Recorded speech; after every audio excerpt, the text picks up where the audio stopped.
नमस्कार दोस्तों, राधे राधे। आज की वीडियो है कार्तिक महीने में करें इन 6 चीजों का दान, होगा धन का आगमन, बन जाएंगे सारे बिगड़े काम। सनातन धर्म में कार्तिक माह का विशेष महत्व है। यह महीना भगवान श्री विष्णु जी को समर्पित होता है। इस महीने में प्रतिदिन भगवान विष्णु जी और तुलसी माता जी की पूजा की जाती है। इसके अलावा कार्तिक महीने में कई प्रमुख व्रत त्योहार मनाए जाते हैं। इनमें करवा चौथ, धनतेरस, दिवाली, गोवर्धन पूजा, भाई दूज, छठ पूजा, देवउठनी एकादशी एवं तुलसी विवाह प्रमुख है।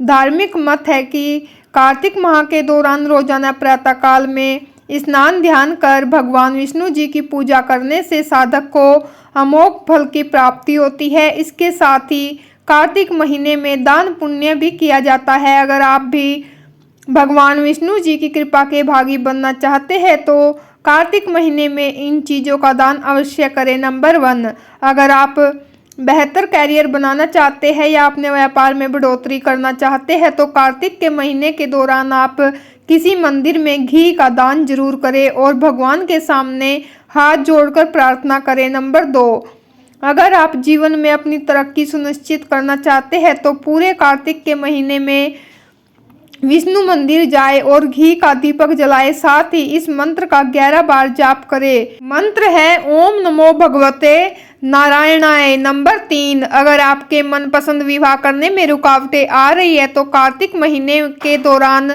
स्नान आदि के बाद तुलसी के पौधे में जल चढ़ाए और दोनों हाथ जोड़कर आशीर्वाद ले। साथ ही विष्णु भगवान जी को पीले पुष्प जरूर चढ़ाए।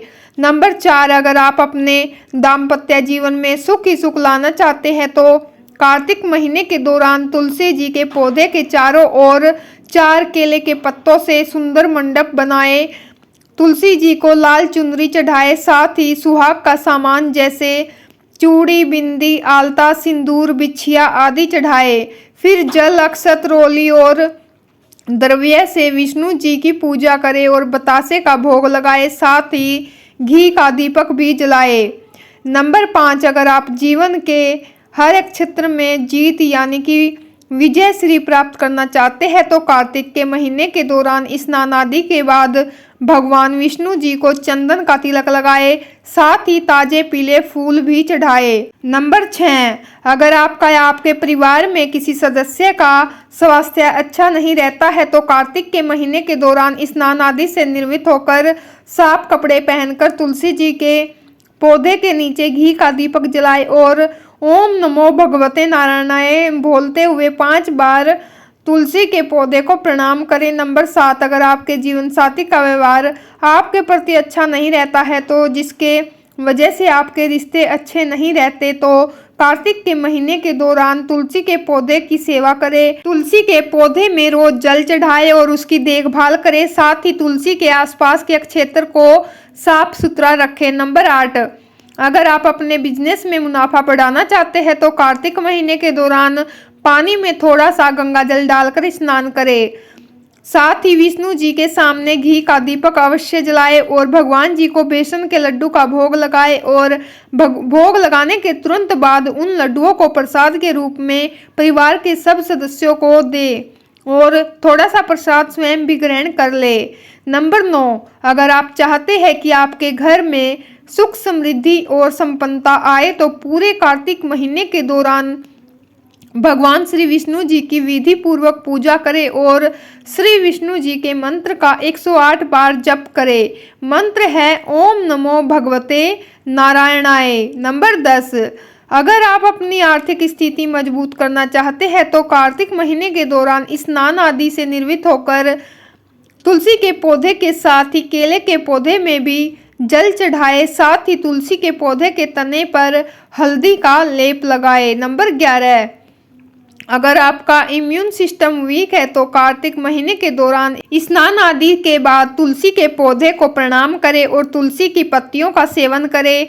ध्यान रहे कि तुलसी के पत्ते को चबाना नहीं चाहिए, उसे केवल पानी के साथ निगल लेना चाहिए। नंबर 12 है, अगर आपकी शादी में कुछ परेशानी आ रही है तो 5 गोमती चक्कर और 1 हल्दी की गांठ लेकर घर के मंदिर में स्थापित करें और कार्तिक महीने के दौरान रोज उनकी धूप, दीप, पुष्प आदि से पूजा करें। साथ ही भगवान से अपनी शादी में आ रही परेशानियों से छुटकारा पाने के लिए प्रार्थना करें। कार्तिक का महीना समाप्त होने के बाद उन गोमती चक्र को उठाकर एक पीले रंग की पोटली में बांधकर अपने पास रख ले और हल्दी को उपयोग में ले। नंबर 13 है, कार्तिक माह के दौरान रोजाना प्रातःकाल 4 बजे मंगला आरती करें। धार्मिक मान्यता के अनुसार मंगला आरती के जरिए भगवान को जगाया जाता है। यदि किसी वजह से आप मंदिर जाकर मंगला आरती नहीं कर पा रहे हैं तो धूप या दीपक के जरिए आप घर पर ही मंगला आरती कर सकते हैं। मंगला आरती करने के बाद सुबह 7:30 बजे के आसपास राधा रानी के नाम का जाप करें। घर या मंदिर में भजन कीर्तन करें। नंबर 14, भजन कीर्तन और राधा रानी के नाम का जाप करने के बाद घर में दीपक जलाएं। दीपक जलाते समय राधा रानी और बांके बिहारी के नाम का जाप करें। इसी के साथ दीपक का दान भी करना शुभ रहेगा। इस सब उपाय से आपके घर में मौजूद नकारात्मक ऊर्जा खत्म होगी और परिवार वालों के बीच प्यार बढ़ेगा। नंबर 15 है, कार्तिक माह के दौरान तुलसी माता जी की पूजा करना बहुत ही शुभ होता है। यदि किसी वजह से आप तुलसी जी के पेड़ की पूजा नहीं कर पा रहे हैं तो ऐसे में आप तुलसी माला की पूजा भी कर सकते हैं। धार्मिक मान्यता के अनुसार तुलसी जी की माला भगवान श्री कृष्ण जी और राधा रानी की पूजा अर्चना करने के लिए शुभ मानी जाती है। तुलसी माला की जाप करने से साधक को कई यज्ञ करने के बराबर पुण्य फल मिलता है। इसी के साथ भगवान विष्णु जी की भी विशेष कृपा प्राप्त होती है। नंबर 16 है, कार्तिक मास में जो लोग संकल्प करके प्रतिदिन प्रातः सूर्य निकलने से पहले उठकर किसी तीर्थ स्थान, किसी नदी अथवा पोखरे पर जाकर स्नान करते हैं या घर में ही गंगा जल युक्त जल से स्नान करते हुए भगवान जी का ध्यान करते हैं, उन पर प्रभु प्रसन्न होते हैं। स्नान के पश्चात पहले भगवान विष्णु जी और बाद में सूर्य भगवान जी को अर्घ्य प्रदान करते हुए विधि पूर्वक अन्य देवी देवताओं, ऋषियों, दिव्य मनुष्यों को अर्घ्य देते हुए पितरों का तर्पण करना चाहिए। पितृ तर्पण के समय हाथ में तिल अवश्य लेने चाहिए, क्योंकि मान्यता है कि जितने तिलों को हाथ में लेकर कोई अपने पितरों का स्मरण करते हुए तर्पण करता है उतने ही वर्षों तक उनके पितृ स्वर्गलोक में वास करते हैं। इस मास में अधिक से अधिक प्रभु नाम का चिंतन करना चाहिए। नंबर 17, स्नान के बाद नए एवं सफेद या पीले रंग के पवित्र वस्त्र धारण करें। भगवान विष्णु जी का धूप, दीप, नैवेद्य, पुष्प एवं मौसम के फलों के साथ विधिवत सच्चे मन से पूजन करें। भगवान को मस्तक झुकाकर बारंबार प्रणाम करते हुए किसी भी गलती के लिए अक्षमा याचना करें। कार्तिक मास की कथा स्वयं सुने और दूसरों को भी सुनाए। कुछ लोग कार्तिक मास में व्रत करने का भी संकल्प करते हैं, जिसमें वह केवल फलाहार करते हैं, जबकि कुछ लोग पूरा मास एक समय भोजन करके कार्तिक मास के नियम का पालन करते हैं। इस मास में श्रीमद् भागवत कथा, श्री रामायण पाठ, श्रीमद् भागवत पाठ, श्री विष्णु जी सहस्त्रनाम आदि स्तोत्रों का पाठ करना उत्तम कर्म है। जो व्यक्ति 1 महीने तक कार्तिक माह के नियमों का पालन करता है वह मनचाहा धन, मान सम्मान और तरक्की हासिल करता है। नंबर 18 है, कार्तिक मास में तुलसी के पत्तों से भगवान विष्णु जी की पूजा करने से नारायण अति प्रसन्न रहते हैं। ऐसे तो रोजाना शाम को तुलसी के आगे घी का दीपक जलाना चाहिए, लेकिन कार्तिक मास में इसका अलग ही महत्व है। तुलसी पूजन से स्वास्थ्य संबंधी समस्याएं दूर होती है। इसके अलावा उस व्यक्ति को जीवन का मूल्य कहे जाने वाले अर्थ, काम और मोक्ष की भी प्राप्ति होती है। सुबह उठकर तुलसी जी के पत्ते का सेवन करना बहुत ही ज़्यादा लाभकारी होता है। इससे हमारा शरीर कष्ट मुक्त रहता है। नंबर 19, तुलसी जी के सेवन के समय यह बात ध्यान में रखें कि इसके पत्तों को चबाना नहीं चाहिए, बल्कि उसे हल्के गुनगुने पानी के साथ निगलना चाहिए।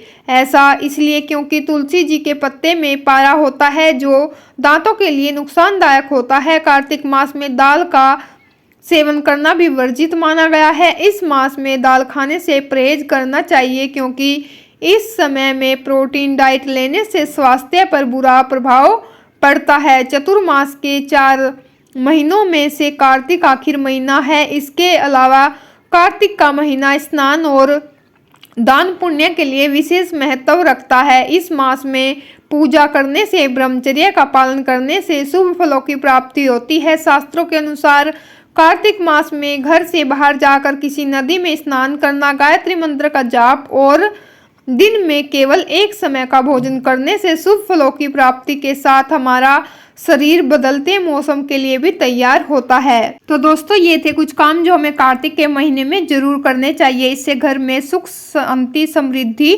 आती है। अब जान लेते हैं शुभ काम में क्यों बनाई गई है नारियल फोड़ने की परंपरा। सनातन धर्म के ज्यादातर धार्मिक संस्कारों में नारियल का विशेष महत्व होता है। कोई भी व्यक्ति जब कोई नया काम शुरू करता है तो भगवान के सामने नारियल फोड़ता है, चाहे शादी हो, त्योहार हो या फिर कोई महत्वपूर्ण पूजा की सामग्री में नारियल आवश्यक रूप से रहता है। नारियल को संस्कृत में शरीफल के नाम से जाना जाता है। विद्वानों के अनुसार यह फल बलि कर्म का प्रतीक है। बलि कर्म का अर्थ होता है उपहार या नैवेद्य की वस्तु। देवताओं को बलि देने का अर्थ उनके द्वारा की गई कृपा के प्रति आभार व्यक्त करना है। उनकी कृपा का अंश के रूप में देवता को अर्पित करना। एक समय सनातन धर्म में मनुष्य और जानवरों के बलि सामान्य बात थी। तभी आदि शंकराचार्य ने इस अमानवीय परंपरा को तोड़ा और मनुष्य के स्थान पर नारियल चढ़ाने की शुरुआत की। नारियल कई तरह से मनुष्य के मस्तिष्क से मेल खाता है।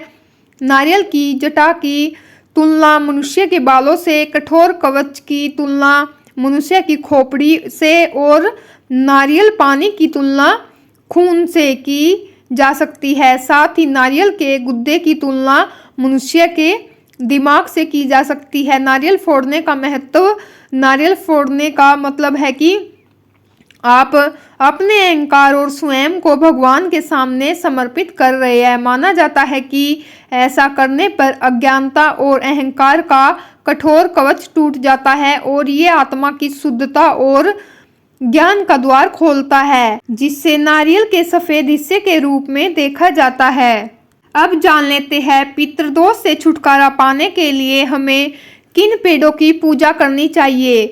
पीपल का पेड़। ऐसी मान्यता है कि पितृपक्ष के दौरान पीपल के पेड़ की पूजा करने से पितृदोष से मुक्ति मिलती है। इसके लिए दोपहर में जल में दूध मिलाकर पीपल के पेड़ को अर्पित करना चाहिए। बरगद का पेड़। कहा जाता है कि बरगद के पेड़ की पूजा करने से भी पितरों को शांति मिलती है। ऐसे में अगर आप पितृपक्ष के दिनों में बरगद के पेड़ की पूजा करते हैं और जल में काले तिल मिलाकर चढ़ाते हैं तो आपको पितृदोष से मुक्ति मिल सकती है। नेक्स्ट है बेल का पौधा। पितृदोष से छुटकारा पाने के लिए बेलपत्र का पौधा भी आपके बेहद काम आ सकता है। दरअसल ये भगवान शिव को बहुत ही ज़्यादा प्रिय होता है और इसके पत्तों में भगवान विष्णु जी और माँ लक्ष्मी जी का वास होता है। ऐसे में अगर पितृपक्ष के दौरान इसकी पूजा करते हैं तो पितृ प्रसन्न होते हैं। इसके लिए सुबह जल में गंगा जल की कुछ बूंदें मिलाकर बेल के पौधे पर चढ़ाए। नेक्स्ट है अशोक का पेड़। मान्यता के मुताबिक अशोक के पेड़ में भगवान विष्णु जी का वास होता है। ऐसे में अगर आप पितृपक्ष के दौरान अशोक के पेड़ की पूजा करते हैं तो आपको पितृदोष से मुक्ति मिलती है और जीवन में सुख शांति आने लगती है। नेक्स्ट है तुलसी का पौधा। हिंदू धर्म में पूजनीय माना जाने वाला तुलसी की पूजा पितृपक्ष में भी करनी चाहिए। यह बहुत ही महत्वपूर्ण माना जाता है क्योंकि इसमें भगवान विष्णु जी का वास होता है। ऐसे में पितृपक्ष में इसे घर में लगाने और पूजा करने से पितृ खुश होते हैं और आशीर्वाद देते हैं। तो फ्रेंड्स, ये थी आज की वीडियो। आई होप आपको पसंद आई होगी। पसंद आई तो वीडियो को लाइक करें, शेयर करें। चैनल पर न्यू आते हैं तो सब्सक्राइब जरूर कीजिएगा। फ्रेंड्स, मैं आप लोगों से मिलती हूँ नेक्स्ट वीडियो में ऐसी जानकारी के साथ। तब तक के लिए राधे राधे, जय माता दी।